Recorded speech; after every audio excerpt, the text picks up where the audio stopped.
Hi, my name is Misty Kay. I'm a registered dietitian as well as an international board certified lactation consultant. I currently work for the Utah County Women and Infants and Children program. And today we'll be discussing the Symphony pump. We'll be going over the parts you receive in your pump. We'll also be discussing the usage of the pump, how to clean your pump, and how to keep your milk supply up while using the pump. In addition, we'll be going over the pump report line, which will be explained to you at the end of the video. First, before you even start using your pump, you want to make sure you sterilize it. Inside your kit, you should receive the following pieces. You should receive 2 bottles. You can receive also a holder if you need that. You get 2 different sizes of the phalanges or the breast shields. You also receive 2 connectors, 2 lids, 2 membranes, 2 valves. You also receive an extra package of the membranes if the other membranes do tear. You should also receive the tubing and the membranes that go inside the pump. You want to check your membrane to make sure that it is not torn, so that it does not have air leakage, so there's no chance that your pump will work ineffectively. You take your valve and connect it to your connector. Then you screw it onto the bottle. Then you want to select the flange or breast shield that is correct for your size.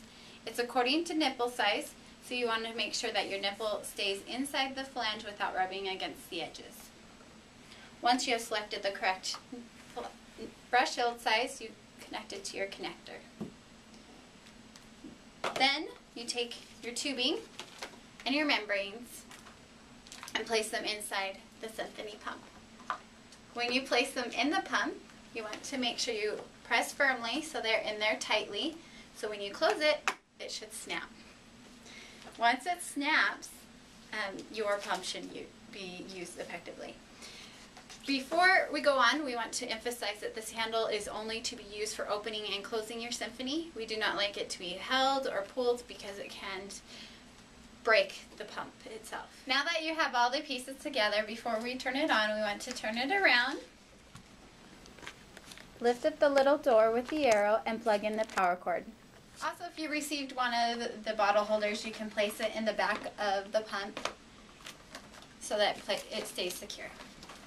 Next, turn on your pump, and the pump will automatically go into a phase called the stimulation phase, which helps to mimic an infant in that it will go a lot faster at first to help stimulate the milk letdown.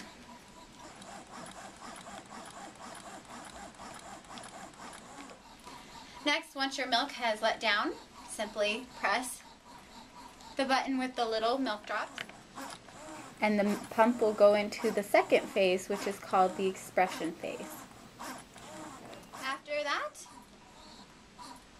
you can turn off your pump. To increase your milk supply, if your baby's in the NICU or for any other reason, one suggestion would be first, pump on both sides for 15 to 20 minutes.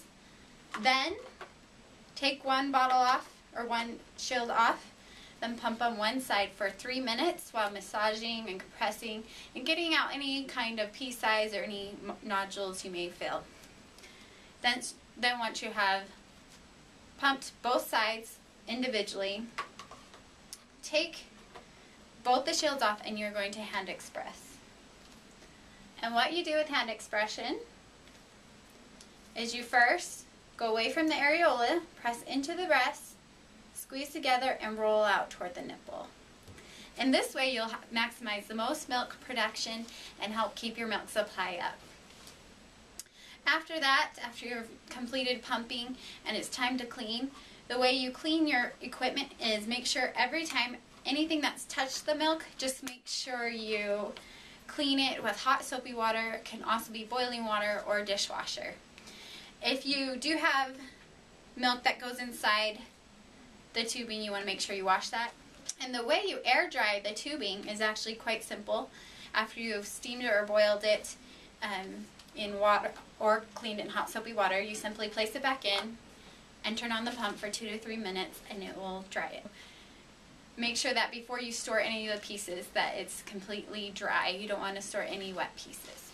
To store your breast milk, remember the 5-5-5 rule. You can store your pump breast milk on the counter for 5 hours, in the refrigerator for 5 days, in the freezer for 5 months. It is required that you call to report the progress of your pumping within 3 days of when you first received the pump, and every Monday until the pump is returned. The pump report phone number that you call on Mondays is located on the top of the form given to you. The questions will ask your name, your family ID number, your pump number, which is located on the back of your pump or pump case, how many times you are pumping in 24 hours, how long are you pumping each time you pump, how much breast milk you get from each breast, and the total amount.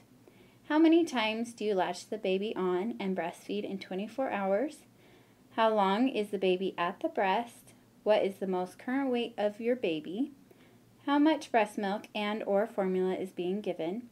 And how is it being given to your baby, whether that be bottle, cup, spoon, NG tube, syringe, or SNS. If you have any concerns or other questions, please call our breastfeeding warm line number at 801-851-7312.